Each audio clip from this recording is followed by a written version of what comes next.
From Achieve Studios, this is a BASIC podcast.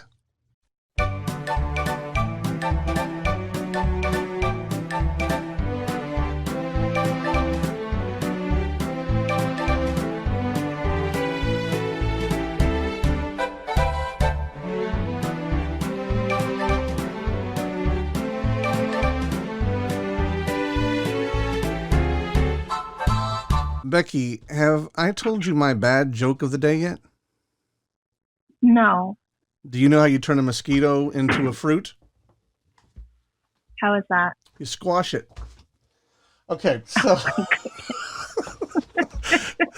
please welcome our inaugural guest to a BASIC podcast, the convention coordinator for the American Council of the Blind's annual convention, 35-year federal employee veteran, mother, wife, and guide dog user, Mrs. Janet Dickleman. Welcome. Thank you so much. So was that your inaugural joke? And I sure hope they get better after that. That was the best one. Oh my gosh. Well, I was trying to figure out where this was going because I'm in Minnesota, which of course is our real state name is Land of 10,000 Lakes, or our state motto, but our in-state motto is Land of 10,000 Mosquitoes because we have tons of mosquitoes there. So when you started with your mosquito joke, I thought, oh, surely this is something about Minnesota. No. No, truthfully, it was the second joke I got from Amazon this morning. The first one was, what did the basketball say to its therapist? I'm afraid to ask. What? I feel empty inside. Okay, so I actually like it better than the mosquito slash one. To begin with, I just wanted to give you an opportunity to sort of tell the listeners about yourself, how you got involved with the ACB and then ultimately became the convention coordinator. Isn't that everybody's favorite subject, talking about themselves? It should be. Well, thank you for asking me. I was the president of our state affiliate of American Council of the Blind in Minnesota in 2007 when the national convention was in Minneapolis. And I had never attended a national convention. I was always busy during the summer.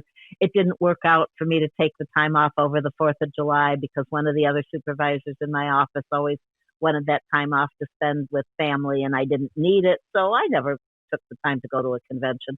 But when it was in Minneapolis and I was on the local state host committee to help plan the national convention and president of my affiliate, I thought, oh, I guess I better go over to this convention for at least a couple half a days here and there. And I attended, and I was so blown away by all the number of activities that we had and the exhibit hall and just the camaraderie. And that year I helped out at our convention information desk, and I ended up actually spending as much time as I could at the convention. I would go to work for a couple hours, go to the convention for a couple hours, go back to work if I had to, and then back to the convention. So it was kind of a crazy time, but I got bitten by the convention bug.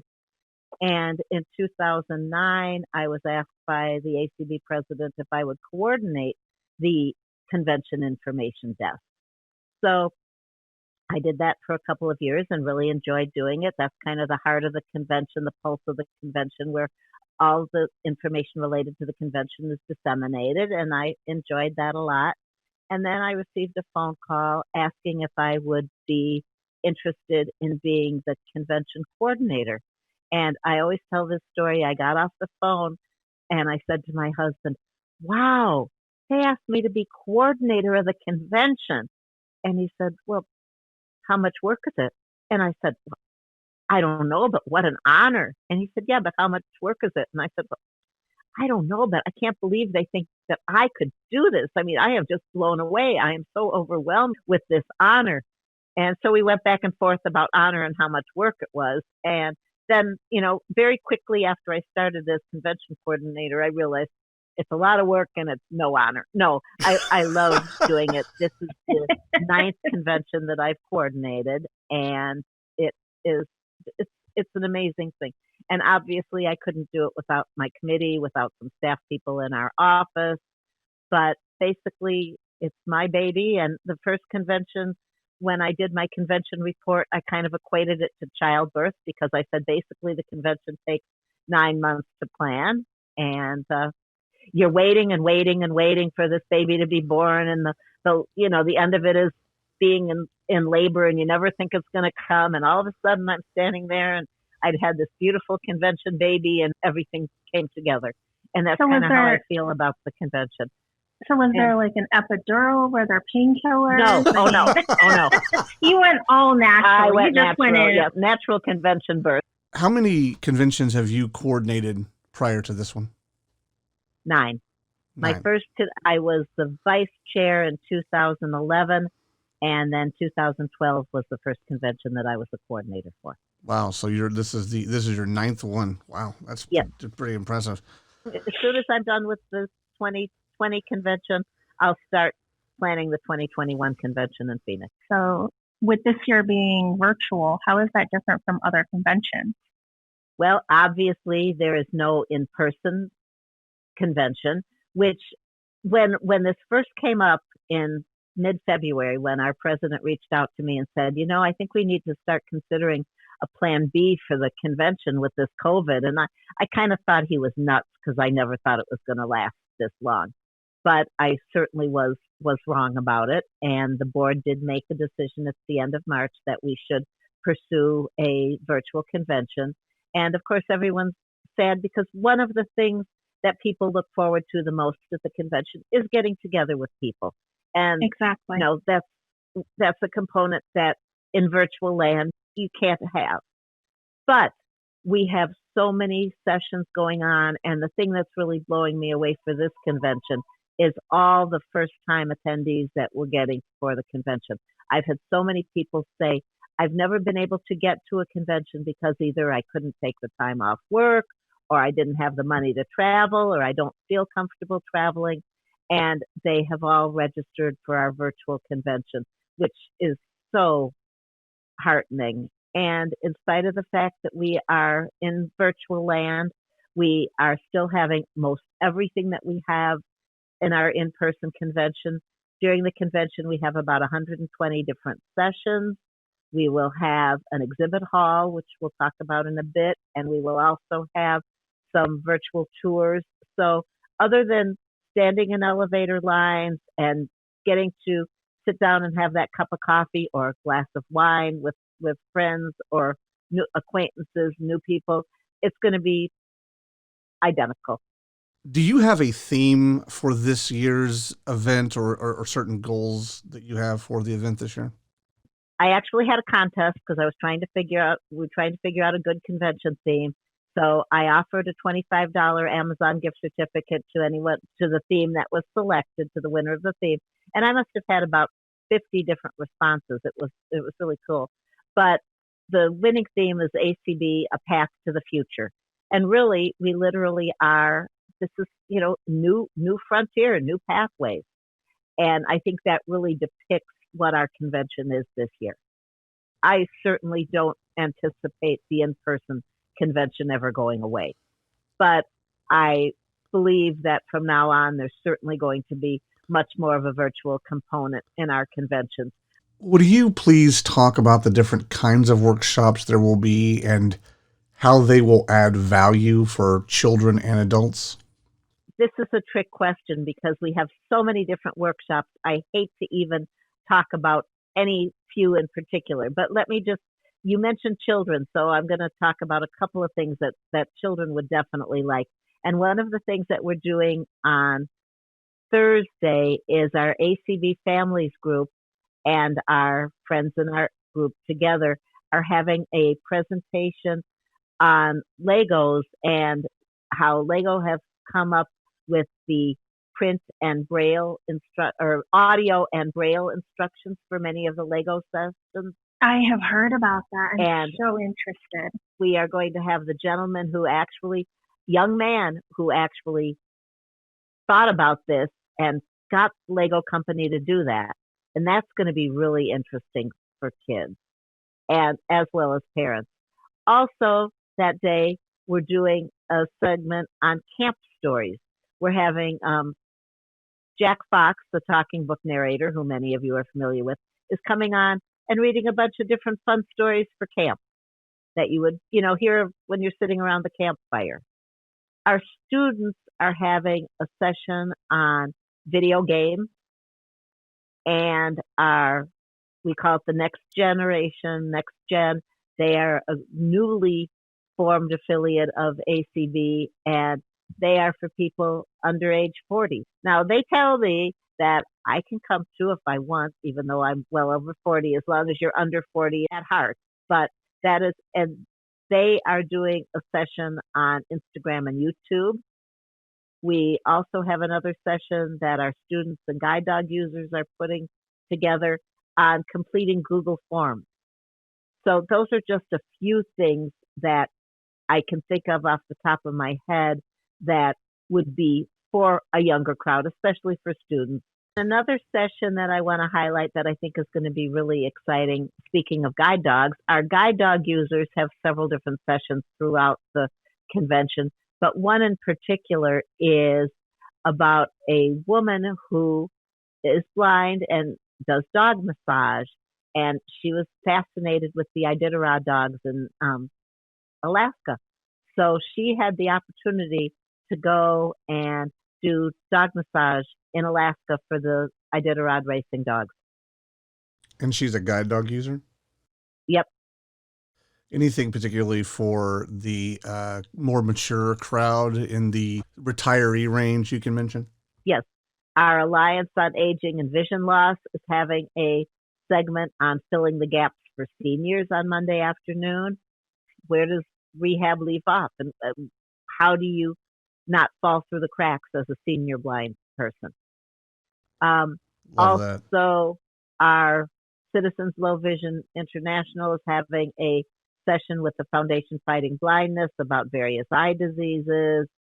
We have a segment on Hadley School. Our sight and sound impaired group is having a session on haptic technology. And I think that will, especially to our deaf, blind, and blind hard of hearing members, that's going to be a very important session. Off mic, we've been talking, Becky and I, a little bit about advocacy. And one of the things that we're doing Thursday evening during the convention is we're having what we're calling our advocacy boot camp. And that is our advocacy people from our office in Virginia and a whole panel of individuals who are going to be talking about how to advocate for yourself and how to advocate for others, and giving people some scenarios on where advocacy has worked and how you can become an advocate, even if it's, as Becky was talking about, requesting audible pedestrians or getting information for White Cane Day off list. And these are all things that you can learn at our advocacy boot camp Thursday evening on how to be a self-advocate or advocate for someone else. That will be Thursday, July 9th. Is that correct? Yes. The other thing that came up off mic, we were talking about talking books and the library service. And we will have every year at our general session, and we will have this on Wednesday morning, we have a talking book narrator who comes and talks to our group. And this year our talking book narrator is Erin Jones from Louisville, Kentucky, who is a recorder for National Library Service. And she, if anyone listens to talking books, she is one of the very prolific talking book narrators as far as number of books that she's done. And she'll be a great asset to our general session. And then she is also speaking later that day to our library users and Braille Revival League group about her experiences as talking book narrator, and she'll be available to answer more questions. And then we are also, our library users group is talking with Karen Kenninger, the director of National Library Services. And actually, NLS has actually just recently changed their name from to National Library Service for the Blind and Print Disabled. Wonderful to know. I attended the ACB Texas convention last year, and I found the audio description elements to be very helpful. What role will audio description services play in this year's convention? I should have mentioned from the get-go that our convention dates are July 3rd through July 10th. So yes, audio description will play a big role in our convention. The first Friday, July 3rd, every year at the convention, we show an audio described movie, and we try to show the movie that won the Academy Award for Best Picture for that year. And this year, the Academy Award winner went to the movie Parasite. And that is a movie filmed in South Korea, and the movie is in subtitles. It's already a film with the audio description as part of it that we're going to be showing. And it has the describer, at least one describer, and then people reading the subtitles. And when I've seen these movies in the past, and I haven't seen this, but when I've seen these movies in the past, sometimes they do have a female reading the female and a male reading the male parts, but I'm not sure how this one's going to work because I have not seen it. Saturday evening, of course, is the 4th of July, and who doesn't enjoy fireworks? But I don't think there's going to be too many fireworks displays this year because of social distancing and cost. But we have our very own fireworks Saturday evening. It is the fireworks that were from Washington, D.C., from the Capitol steps last year in 2019. And our audio described project chair, Dr. Joel Snyder, who is an audio describer extraordinaire, will be audio describing the fireworks from last year. We are showing 2 episodes of the Disney documentary Pick of the Litter, and we're doing that Saturday evening. And our director of advocacy and outreach, Claire Stanley, was filmed in this documentary when she was getting a guide dog at Guide Dogs for the Blind. So we're going to show 2 of the episodes that she was a part of and let her talk about what it was like being a star and being filmed during something that's a very, very personal time of your life when you're being matched with your guide dog. My children have actually watched the Pick of the Litter. Have they? Yep. And they're convinced that I'm getting a Disney dog now. Oh, really? Cool. Yeah, my dog's coming from Disney, according to my children. You better be careful. You don't want it to be goofy. Yeah. Which way do you want to go? I had a dream last week about my first guide dog. I guess it's normal to start having dreams if you finish the application process. And I had a dream that I was walking out the door for the first time with my dog. And I said, by the way, what is this dog's name? And they told me the dog's name was Target. So in our household, we refer to my dog as Target. For the past about week and a half now, my dog's name is Target, and we're looking forward to Target's arrival in our family. Each evening we're having kind of what we're billing as an evening with ACB, and Monday evening is our audio description update. So we have people from all the industries that partake in audio description: Amazon, Apple. I'm just naming a couple, so I don't want to forget anybody, so I'm just naming a couple. And they will all talk about what they're doing as far as audio description is concerned. And then every afternoon, Monday through Friday, we have a segment on audio description as one of our sessions. And we have a segment on cord cutting or do you stream. We have a segment on audio description in national parks. We have a segment on audio description and what's going on legislatively for audio description as far as what the laws are, because at this point there is, in certain markets, legally they have to provide a certain number of hours of audio description. So they're going to update us on all of that. So as I said, each day, Monday through Friday, we're going to have a segment on audio description. And our banquet speaker Friday evening is an audio describer from California, Roy Samuelson, who has done a lot of audio description. I know he's done a lot of things on CBS and a lot of other, I believe a lot of other commercial audio description. I know him best from the show on CBS, Criminal Minds. He was the audio describer for that, and that was a really hard show to describe. So he is our banquet speaker, and I know that he'll do a great job. I am such a big fan of audio description. It's changed my life. It really has. It does. I mean, it's amazing. And I'm sure you've noticed with your husband and children. I mean, my husband loves audio description because he said, it takes the pressure off me. I don't have to worry about trying to fill something in for you when there's no description. And I'll come downstairs once in a while, and he's in the den, and he's got, something on that he's watching, and the audio description's going. And so, yeah, I just leave it on. If it's an audio description, I just have that on.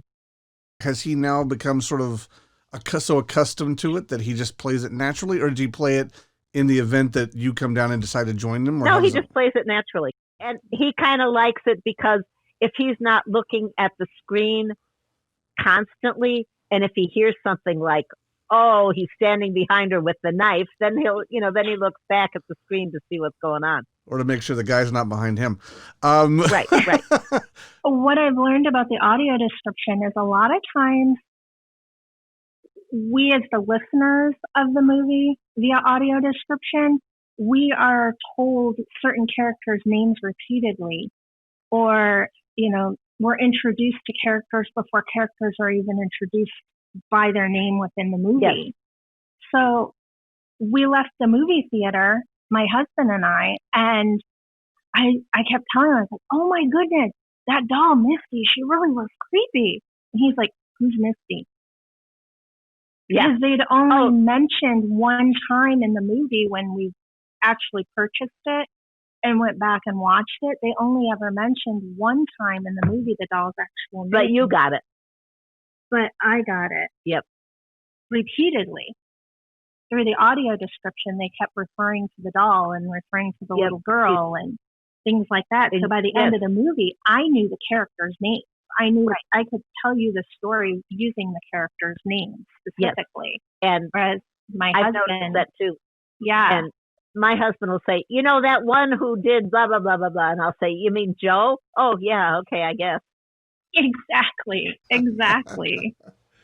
It's like a secret squirrel club, and only we are allowed in. I mean, it's pretty amazing. One of the other things I really enjoyed about the conference is the booths, where you learn about different services and technology available. Will there be some kind of virtual booth? Oh, yes, there will. There will. Wonderful. There will. Yes, we are going to have an exhibit hall. We're having a virtual exhibit hall. We have approximately 40 different exhibitors who have all supplied content for their exhibit booth. And our exhibit hall channel on ACB Radio is actually going to run, we have enough content for 8 hours of exhibitors. So our exhibit hall will be, quote, open. The initial airing of it will be from 11:30 a.m. Eastern until 7:30 p.m. Eastern, and all times that we're doing are Eastern time. So anything that you see on the convention information, that's all Eastern time. We unfortunately won't have swag this year. However, what we will have is a lot of exhibitor specials. So all the exhibitors have the opportunity with their quote exhibit booth to promote any promotions that they're doing through the convention. I know a lot of the exhibitors, although the information is pre-recorded, will tell you, here's our phone number, here's maybe a Zoom room link that you can go to if you want to talk with us directly. Here's the specials that we are offering. And each day, the exhibit hall is going to kind of rotate its times. So you might get your favorite exhibitor at 11:30 one day and 3:30 the next, so that you kind of can plan for when, and there'll be a schedule out each day. And many of the exhibitors, the exhibit hall is open all 8 days of the convention, from Friday the 3rd through Friday the 10th. And many of our exhibitors gave us 8 different exhibit segments to air during our quote exhibit hall. So it's going to be something fresh and new each day that they're going to talk about. Now, there are some exhibit booths that are going to, have the same content each day, but most of them have multiple content throughout the convention. And then the exhibit hall will be replayed because it's 8 hours. It'll be replayed 2 times after that. So the second airing will start at 7:30 p.m. until 3:30 a.m. and then the next one from 3:30 a.m. to 11:30 a.m. So you'll get a chance to hear the exhibit hall a couple different times during the convention. And of course, all that information will also be archived and available for anyone to listen to down the road. I know you mentioned there's not going to be swag, but what about door prizes? If you register for our convention, you're also eligible for door prizes. And you don't even have to be present to win. If your name is drawn, we'll announce it and you'll automatically be sent the door prize. So where are you usually camped out during the exhibition hall, or are you sort of running around making sure everything is in place for the next series of breakout sessions? What I do during the in-person conventions is I hang out. We have a volunteer check-in desk. And we do get a number of volunteers who come and help people, learn their way and get from meeting room to meeting room, because the venues that we use are always large hotels because we have so many things going on. And a lot of people just feel more comfortable, especially the first few days, with someone to help them along or get them, to a meeting quickly. So I usually hang out at our volunteer check-in desk with my volunteer coordinator so that I can spell her if she needs to be spelled. And people find me there, so I'm very busy when I'm sitting there, but at least it's not quite like being at the information desk where there's a constant barrage of questions. I can't hide out there anymore because it's just too busy. They laugh at me because we usually have a house phone at the volunteer check-in desk, so I will often have the house phone at one ear, my cell phone on another ear, and I'm answering a question for somebody standing at the desk. And sometimes the people who I'm helping get a little confused. No, I'm not talking to you. I'm talking to the other person. What would you like on that sandwich? Cut the crap. Yeah. There's no crap on the sandwich, ma'am. I don't know. Yeah. I mean, I can multitask and talk to three people at the same time. It just confuses them a little bit. So how is this year's conference different from a typical ACB convention year? We always had some of our convention events live streamed on our ACB radio, and we did record a lot of events that were archived for later listening. But this year, pretty much everything's going to be up on ACB radio, or for people who registered for the convention, they're able to attend the meetings via Zoom. What is that ACB radio address? It is acbradio.org. And I am sending out in all the convention related information. And there we have 5 or 6 different streams on ACB radio that we're going to be broadcasting the different convention events on. We have our mainstream, we have live event, we have treasure trove, we have several different streams. And there will be information that is available giving the web address for each stream, how you can access it by that lady with the A name, whose name I won't say because it'll start everybody's devices going. You can also listen to ACB radio over the phone. So there's numerous ways to attend our convention. And that is all available if you have not even if you have not registered for the convention. Of course, we hope that you do register because the registration does get you some perks, one of which is you will every day, or every evening, I should say, you will receive an email for the next day's agenda, and that will list all the sessions that are being offered that day and the Zoom address and how to access Zoom on your iPhone or calling on your telephone. And it'll also list the ACB radio stream. 2-part question. First, do you think virtual attendance will become a permanent part of the annual convention now? And secondly, do you have plans to use this new platform to offer more workshops or mini conferences throughout the year? We have always had some virtual component to our convention because of our ACB radio platform. So we have always streamed some of our events, our general sessions, which this year our evening opening general session is Sunday evening, July 5th. And then our daily sessions are Monday through Friday in the morning.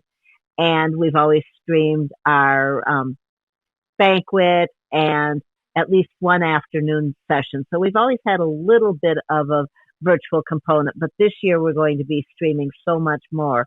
And yes, it's all going to be archived on ACB Radio, on our website, rather, I should say, by ACB Radio. And I do believe that, yes, we will continue to have a virtual portion to our convention each year, even more virtual than we've had in the past. I don't know if it'll be quite the same as this year, but there'll certainly be a lot more virtual component to our convention. And we have already started in February when we have our mid-year meetings in Alexandria, Virginia, and we do our visit to the Capitol Hill to visit representatives and senators. Last year, we streamed all of that on ACB Radio, and I know we will again. And we have started doing a lot of what we're calling community calls that we are streaming and also on Zoom, especially with the onset of COVID when a lot of people are at home and not getting out as much as they normally would. And we have probably 6 or 8 different calls each day about various topics, anywhere from a coffee clutch to, sessions on how to use your iPhone. So we've been doing a lot more virtual meetings and sessions. So yes, I'm sure that's going to continue. Wonderful. That's all good to know because me personally, I live in a transportation desolate area when it comes to public transportation.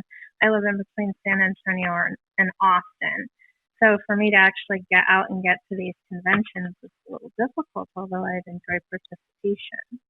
Then you want to attend our Transportation and Information Access Committee sessions during the convention. And those are Sunday, Monday, Tuesday, and Wednesday. And one of the segments reminds me of you because the title is They Roll Up the Sidewalks at Night. So it's about living in areas that do not have as much transportation and how you deal with that. In my neighborhood, they haven't even put the sidewalks down. They haven't put the sidewalks down. Your dog will be trained to do what they call country work if need be, kind of trail along the shoreline and get you through areas that don't have sidewalks. Super excited about that, yes. Now, you will be required, if you live in a country area with a guide dog, you will be required to buy the dog overalls and a little piece of hay to keep in the side of its mouth. Yeah, there you go. A straw hat, too, I'm thinking. Yeah, a straw hat or a sombrero because we have a big mix here. So you could have a sombrero or a straw hat. You just have to decide. And I don't know, do they teach the dog Spanish? I don't know how that works. Anyways, you have already mentioned a lot of the content that will be available during the convention, but are there any other particular kind of unique little things you want to mention? We probably have 10 or 12 tours throughout a convention. Well, obviously, we can't go to any place in person in our virtual convention, but we're going to have a tours channel where we have a number of audio described tours that are going to be played on this channel. Anything from, we've got a tour of the White House, an audio description. We've got Mount Rushmore. We've got Holocaust Museum. I think we have 12 or 14 different tours that we're going to be audio described tours that we're going to be playing throughout the convention. And like the exhibit hall, that's going to be on a loop. And so you'll get several replays throughout the day. That's really fantastic. I am super excited. With all of the attendance being virtual this year, how are you creating a way for people to socialize? Our students Friday evening are having, along with our Next Gen affiliate, are having a meet and greet. We're having, the Next Gen is having a meet and greet on Tuesday. Our Blind Pride group is having their 20th anniversary meet and greet on Wednesday evening. And we have a lot of different fun things during the convention. On Tuesday evening, we will have an auction, and we have, I believe, 72 items up for bid, and that's always a great time, and you'll be able to participate via Zoom. Are there any other ways people can contribute to the convention, for example, as a virtual volunteer or anything like this? At this point, there really isn't, because everybody's pretty well set with what needs to be done for the convention. So unfortunately, there's really no way that people can be a virtual volunteer, but we certainly are happy to have attendees. How can people support ACB financially if they choose to? You, as a convention registrant, have the opportunity to be an individual sponsor if you choose to do that. You have the ability to support our special interest affiliates. ACB has 27, I believe, special interest affiliates, anywhere from teachers to attorneys to students to veterans to guide dog users. You name it, ACB has a special interest affiliate for that. And by registering, you can also add in a little something to help out your favorite special interest affiliate. It's not necessary, but it is something that you can do by registering. But the main thing to register for the convention is you'll automatically get that Zoom information. But we encourage anyone who wants to listen, that's fine. We'd love to have you. What have you learned about producing this kind of, conference, not only about the conference itself, but also really about yourself, and what have you learned so far? Well, initially, when it was determined by the board that we were going to not do an in-person convention and do this virtually, I thought, oh, well, this is not going to be as hard as an in-person convention. This is going to be way easier. I'm not going to have as much to do. Boy, was I wrong. And I also learned, although I knew this, that I'm not a huge technological person. I mean, I can get into a Zoom meeting, but I'm still a person who has, and I'm very proud of this, so you can all laugh at me, I still have a flip phone. I don't have an iPhone. I want something that has buttons on it.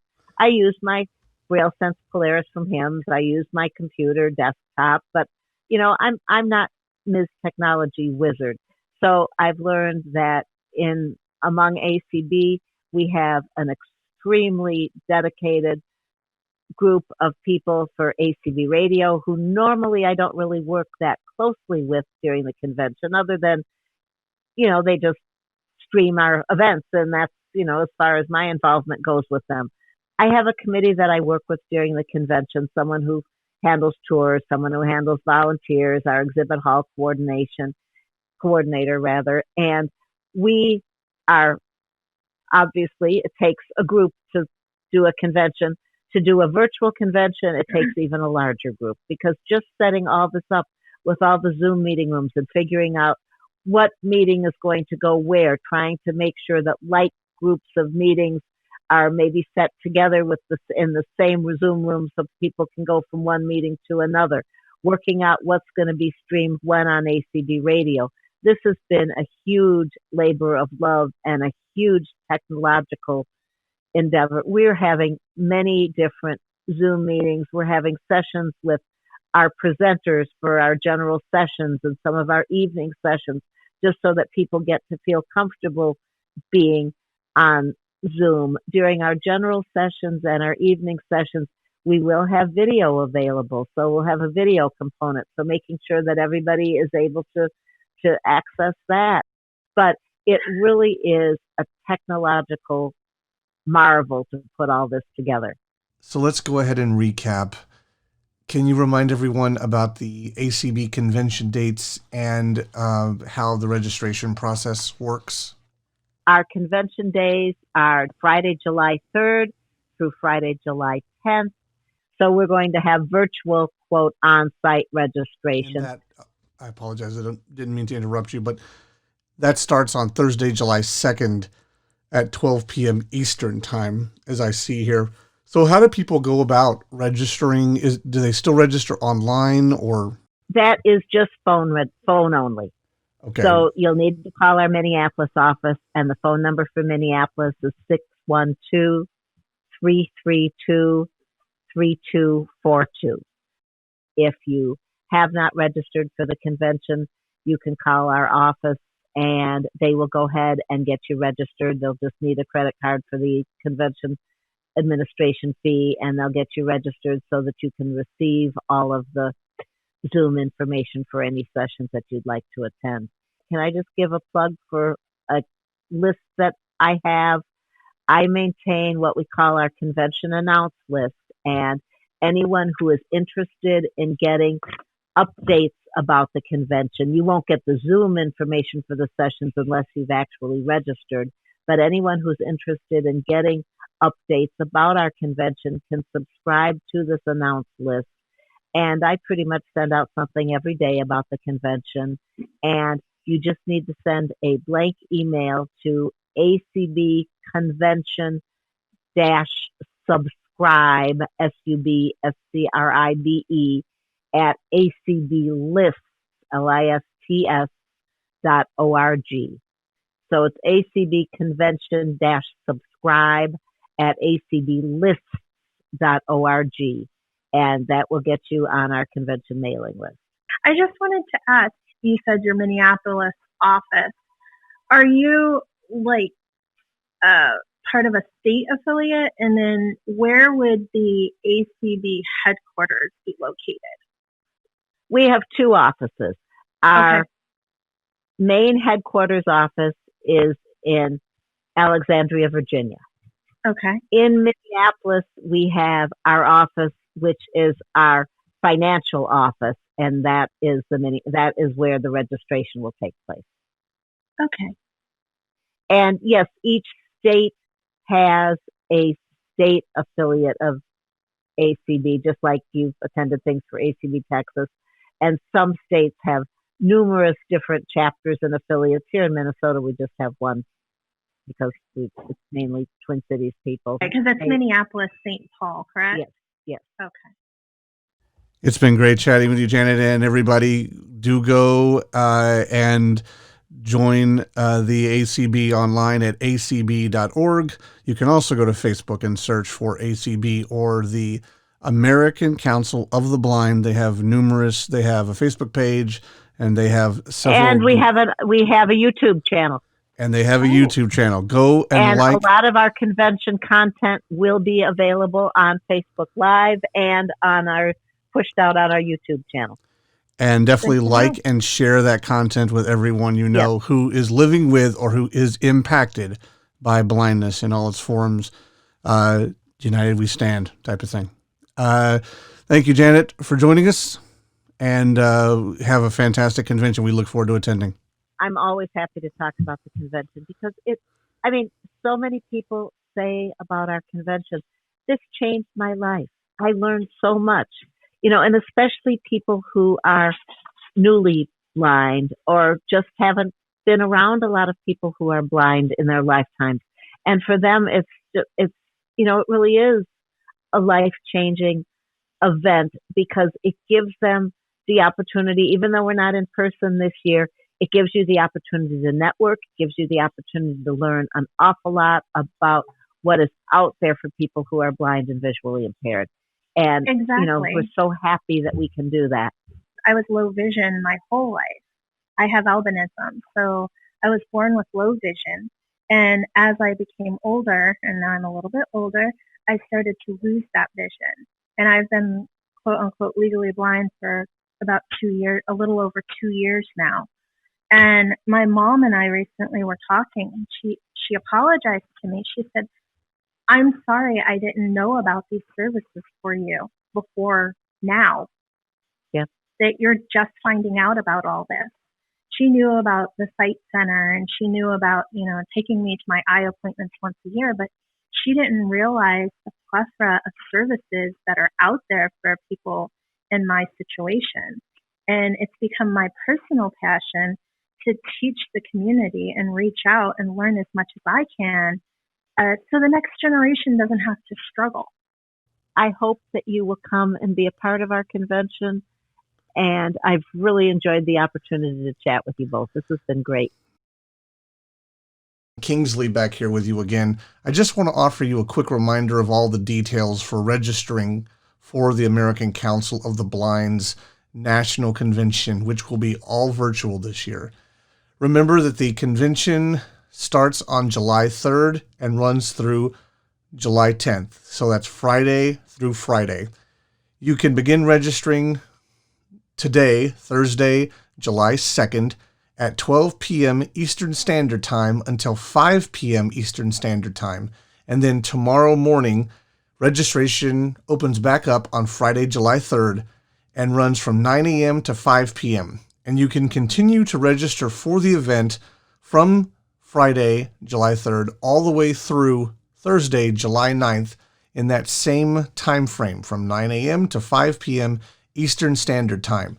To register for the event, call 612-332-3242. Again, that's 612-332-3242. A special thanks again to our guest, Mrs. Janet Dickleman, the convention coordinator for the American Council of the Blind and their national convention. Thank you so much, Janet. And thank you to my co-host. I'll throw it to Becky to take us out for the day. Everybody, enjoy your weekend. Happy Independence Day. A BASIC podcast is an Achieve Studios production. Special thanks to all of you for listening and your participation. If you're enjoying the podcast, you can show your support in a number of ways. First, you can subscribe to the podcast on the platform you are listening to the program, so you never miss a new episode. Then take a minute to like and share our Facebook page at www.facebook.com/BASICpod. And while you're on the Facebook page, join the Listeners Club, where you can interact with us and other listeners about the various topics we discuss on the show. If you have an idea for the podcast or some constructive feedback, please give us a call at area code 505-585-0500. You can also reach us by email at basicpod@gmail.com. Who knows? We just may feature your comment or question on an upcoming episode of Phone In Fridays. Stay engaged and stay in touch. That's a wrap for today. Until next time, I'm Kingsley Martin. And I'm Becky Nollendorf, and this is a BASIC podcast.